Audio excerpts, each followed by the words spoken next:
過來消息來看，南投縣政府要佇民間鄉起焚化爐，爭議是不斷哦。南投縣政府早起開第二階段的寬頻會議，自救會成員甲環保團體佇會場野地米來表達抗議，要來阻止寬頻會議的進行，嘛甲警方發生嚴重的衝突。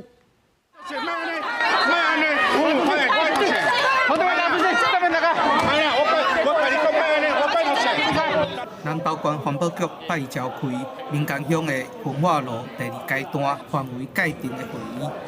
反焚化爐自救會啊，佮環保團體一會場，看到警方用刀仔甲民眾和委員隔互開，所以因甲和警方發生衝突，一現場野地米，嘛有人氣噗噗跳去刀仔頂，因為傷過激動，互警察請出去。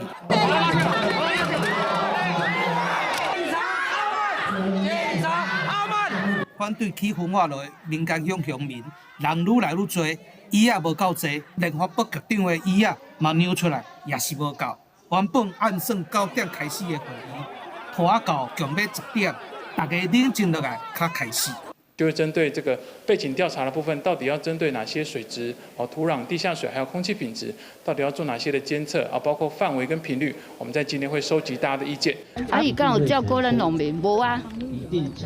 伊沒有垃圾減量，導致垃圾增加，黑箱作業減值，茶葉賣不出去了，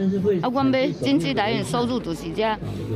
賣不出，咱毋是真可憐。因為民間主要是種地，當地人組織自救會，反對一隻起焚化爐。農業部嘛有表達過，地點無適合的意見。自救會希望官員啊，佮環評委員愛好好思考，唔通互民間鄉的地域受到焚化爐影響。記者洪宜修報道。